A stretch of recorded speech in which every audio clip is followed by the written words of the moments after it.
Welcome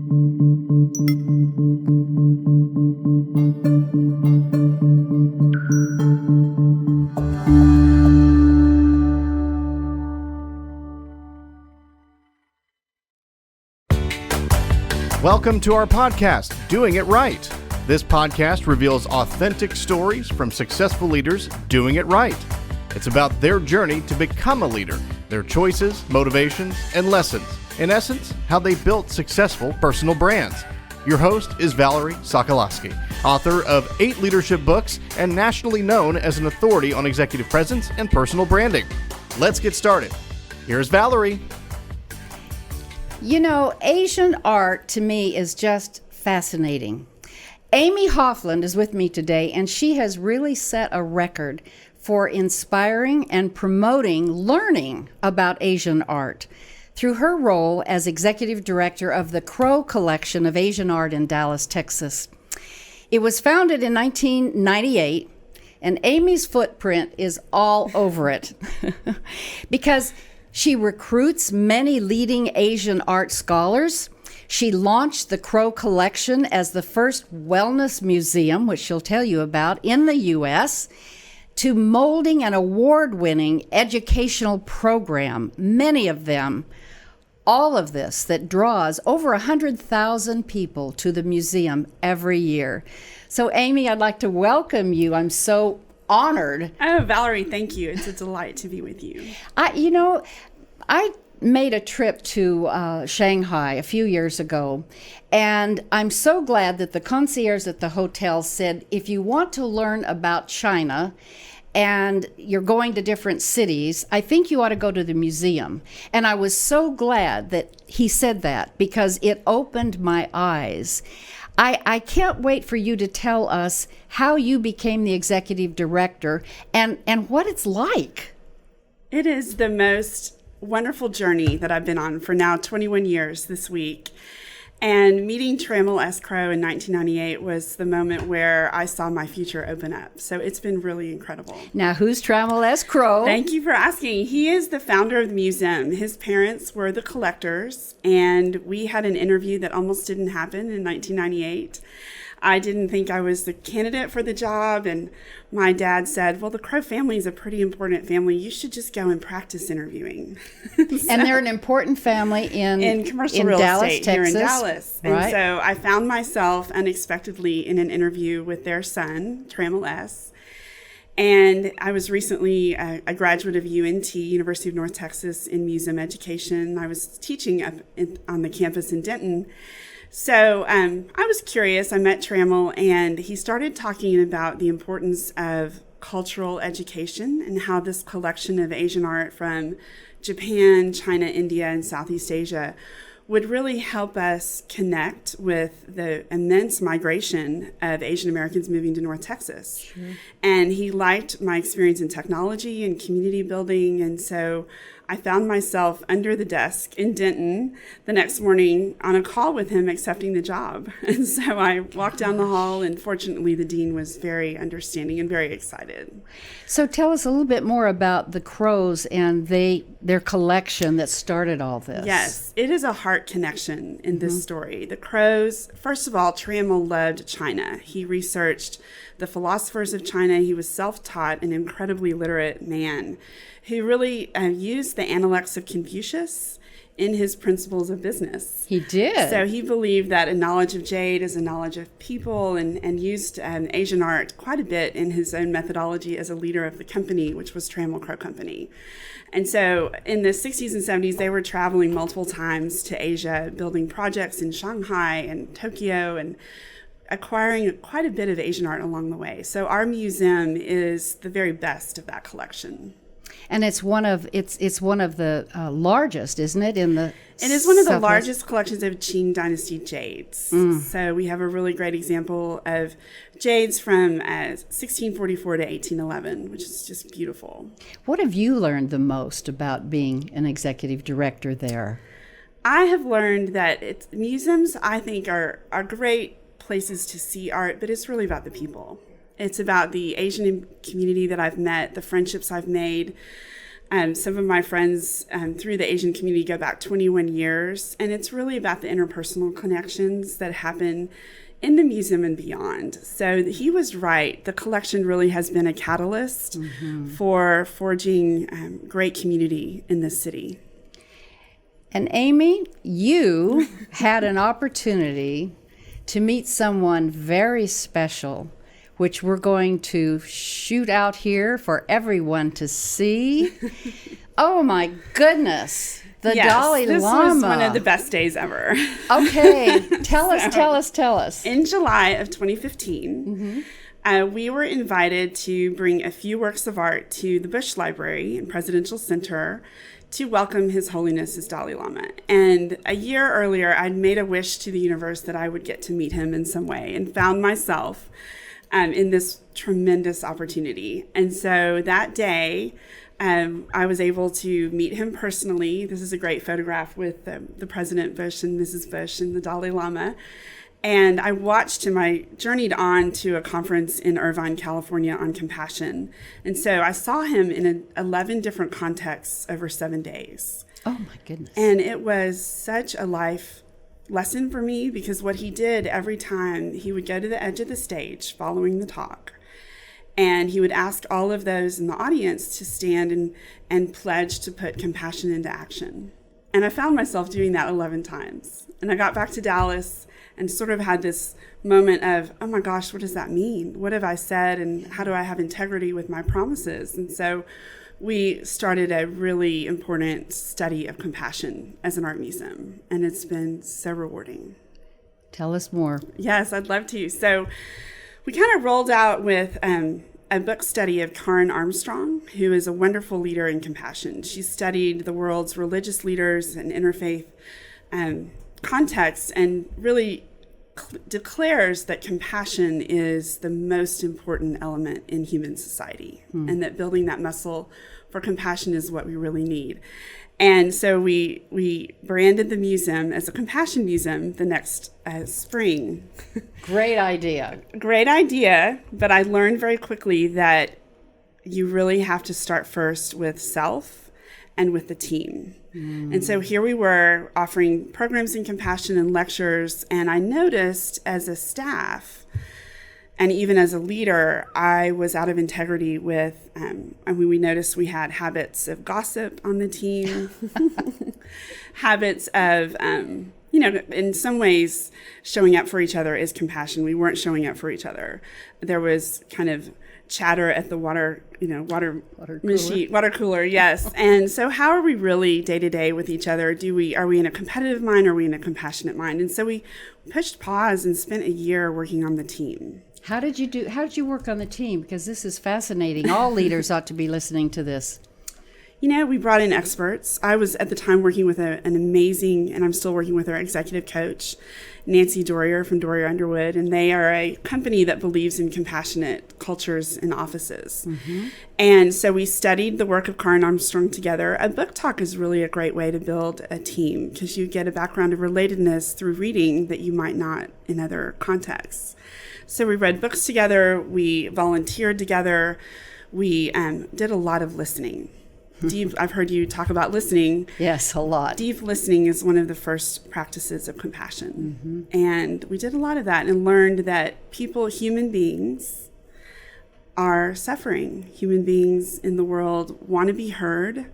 I think a lot of that want is really where conflict happens, because generally, if you're not listening, you're trying to think of the next thing to say. I think I heard you say that too, and it's true. And so if we really get silent, that was one of our practices as a team, was to create moments of mindfulness and a little bit of meditation.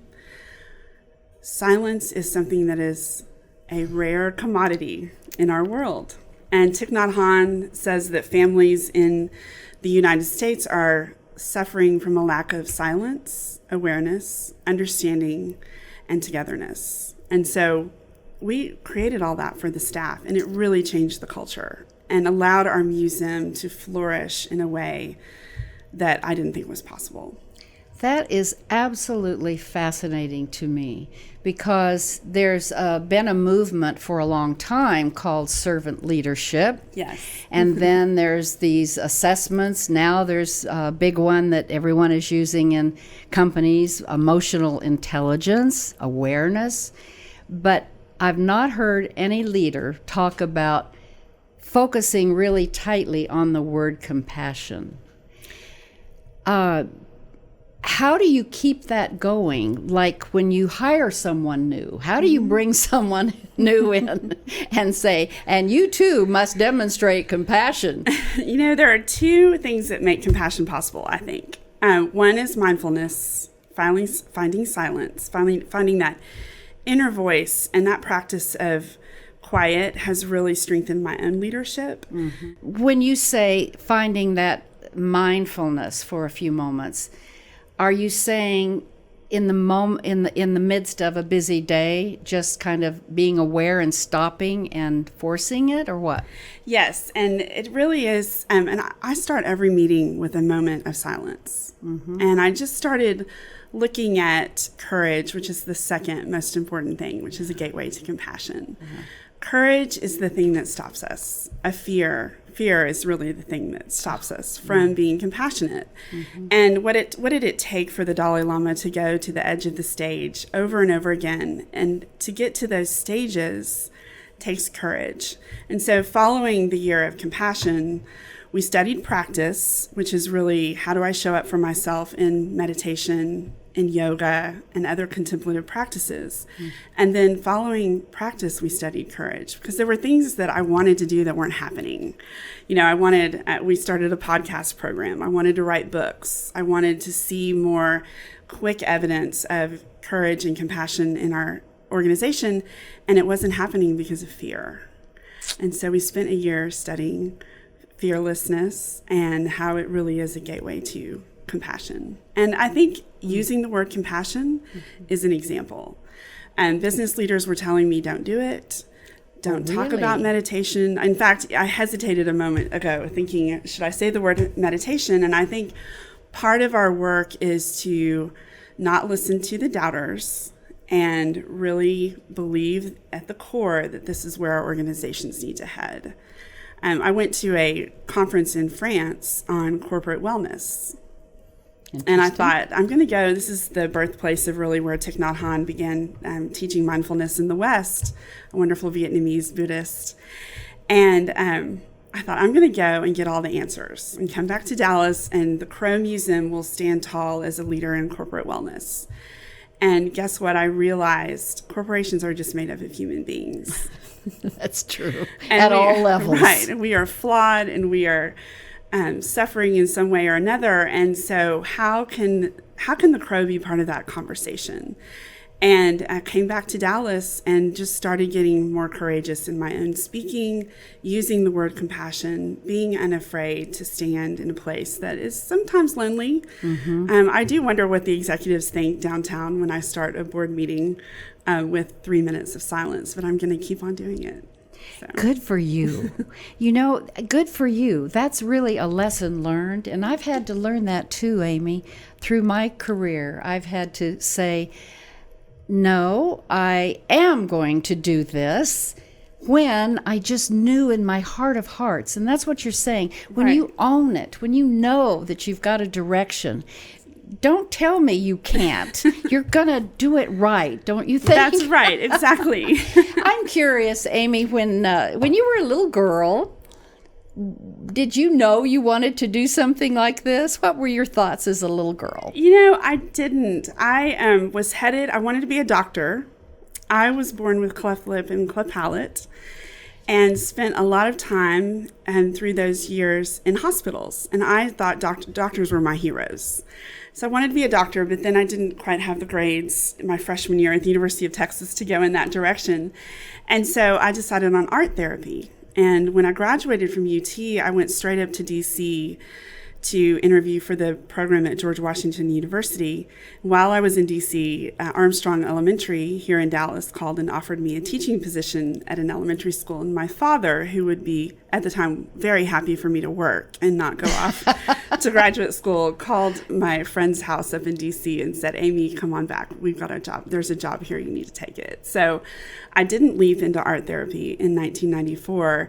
But in so many ways, I feel like my work is full circle in this space of how does looking at art, how does creating compassionate spaces and opportunities create healing in societies. And so that's where my work is stayed true to what I care about in the world. So a journey that led you exactly where you were supposed to go. I hope you don't mind, but you mentioned you had a cleft palate. You would never know. That's the best compliment. Thank you. Well, it's true. So is there something behind that you could share with the audience? I think there's a lot to our journey. All of us have a story. And my story is that in 21 years, I had 21 operations. Oh my On goodness. a cleft palate, a cleft lip, and then on the ears, the eustachian tubes, which are all part of the system that's right there at the back of the palate. And starting at what age? 8 weeks. So as soon as the doctors could do surgery, they were repairing the lip. And I have two amazing parents who fought for me, found the best doctors in the city. And I stayed with my plastic surgeon through the whole 21 years of surgery. And Dr. Donald Klein, in fact, the office was very close to this studio, and he saw me before we saw me. You know, he had a vision for how this cosmetic and necessary repair over time would really create the face that I have today. And I'm so grateful. Beautiful. Yeah, it was not easy. No. I think I learned, that's probably where I learned courage, how to be stalwart in the face of fear and breathe through tough moments. And my mother was always bringing art into my world as a space of healing. Art, we were always doing art at home. And I think the combination of all that created what is here today. This baby, their baby, would have everything for her healing and a lot of love in between. The journey to put my lip and palate together, to stick it together, took 21 years. When I was 2, we moved to Tulsa, Oklahoma from Dallas. 2 and sometimes 3 times a year, we road tripped home to Dallas to visit the very best plastic surgeon my parents could find. Dr. Donald Klein was a gifted surgeon who saw me before we saw me. His was a method of smaller corrective, reconstructive, and cosmetic surgeries each year, paired with 2 jaw surgeries, 9 ear surgeries, and a number of palate surgeries. 21 operations in 21 years.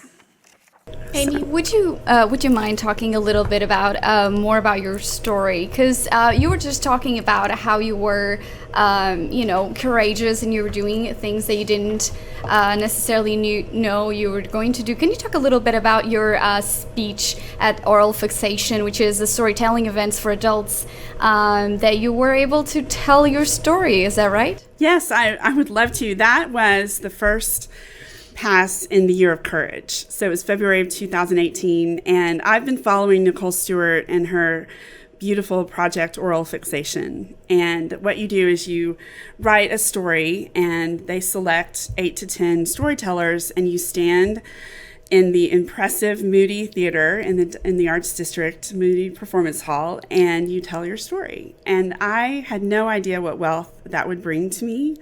I was terrified. The theme of that evening was stick together. And when I read that, I thought cleft palate and those surgeries were all about kind of piecing my face back together. And that could be my story. And I was most afraid to tell my parents because we really didn't talk about it for 20 years. Really? It's kind of what happened to me when I was little and we all moved on into our lives. And so I wrote several drafts, and what I didn't expect was Nicole's theater coaching, her coaching for writing and rewriting and editing, and then really being able to stand embodied in the story, which is hard to do, especially when it's emotional. But I did it, and it was such, like, after that, I feel like I could do anything. And then, so the second part of the Year of Courage was yoga certification.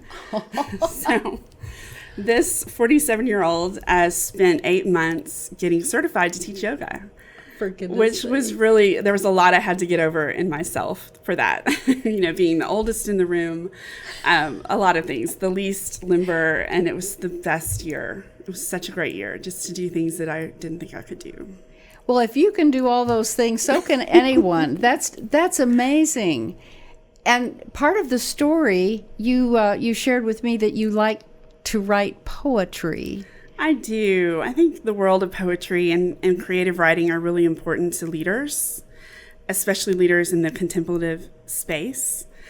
So I incorporate poems all the time into my talks and into my speeches and into my meetings. I always have a poem, so I actually brought a couple here today. Okay, we want to hear them. So I'll read the first, which is Mary Oliver, and this is a poet that I admire greatly, and she has just passed away, but we'll bring her words into this time together. Great. This is Summer Day. Who made the world? Who made the swan and the black bear? Who made the grasshopper?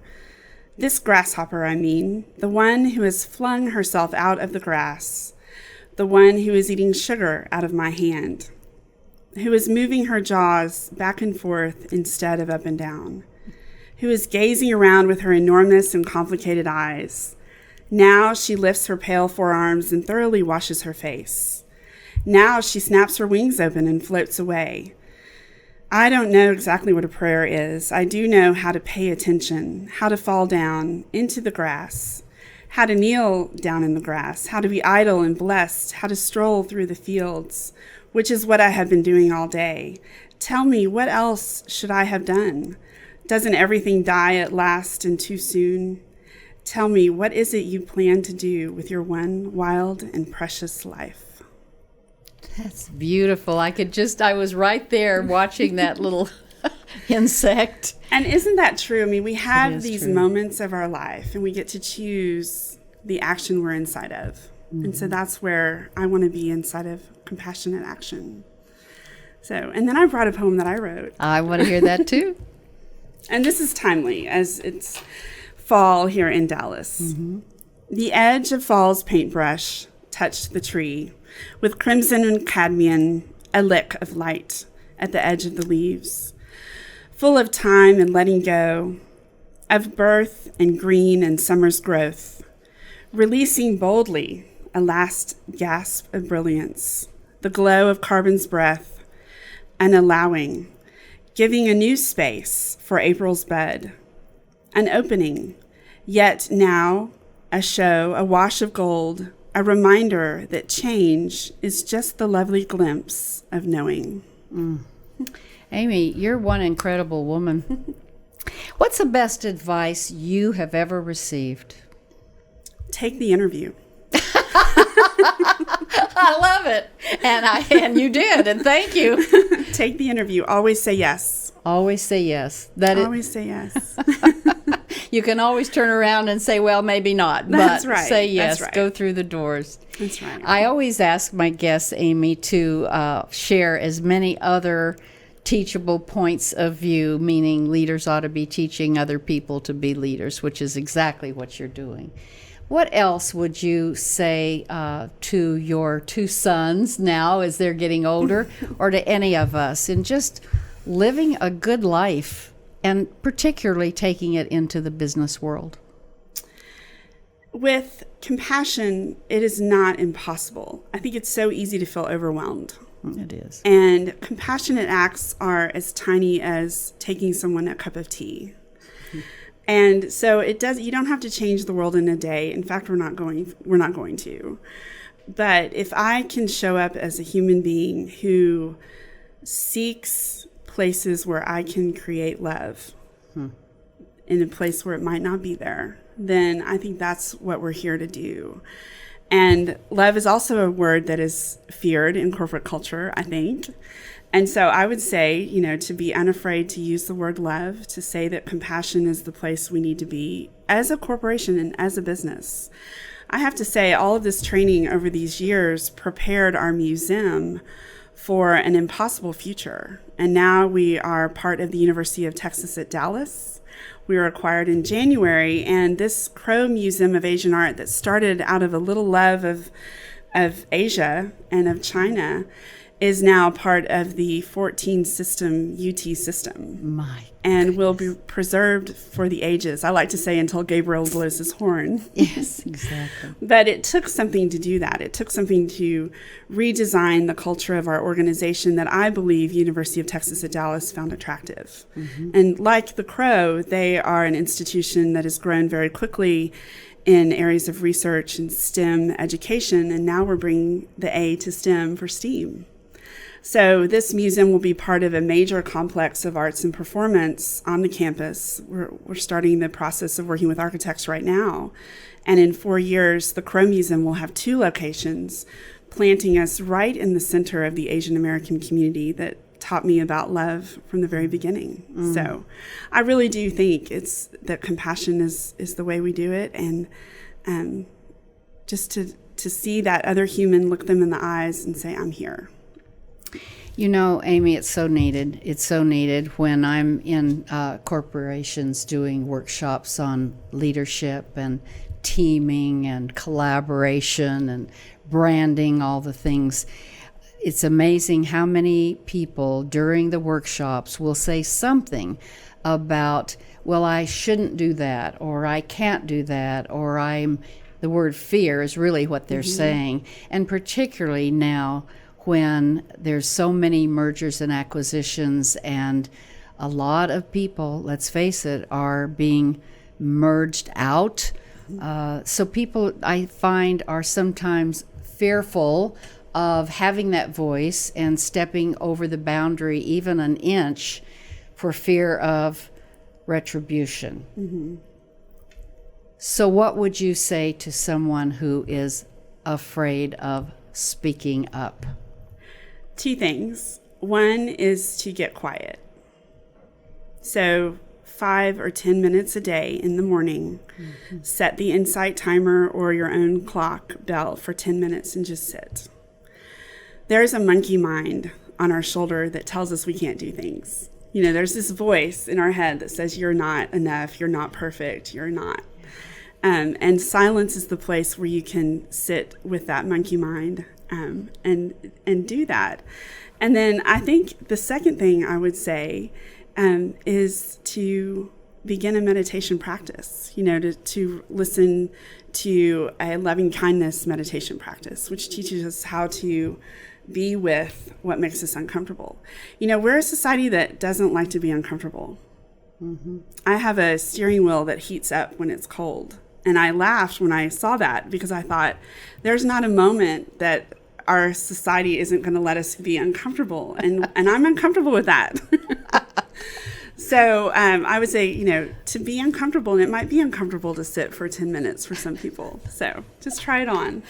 Just try it on. I think that's great advice. What a wonderful opportunity to be with you today and hear about the different programs you're doing. And isn't there a City of Compassion? There is. Karen Armstrong is the founder of a wonderful charter for compassion. I encourage people to go online and read it and potentially sign it. I hope you will. Mm-hmm. And the charter has been signed across the world, hundreds of thousands of times. There's a network of over 400 cities that have declared that they are a city of compassion. We're working on making Dallas one of the cities of compassion. Fort Worth is regionally.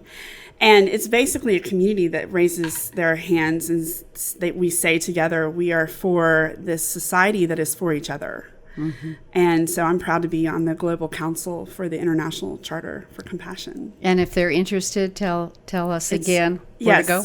It's compassionatedfw.org if you're here in Dallas, and then charterforcompassion.org internationally. That's great. Thank you. I've so enjoyed today.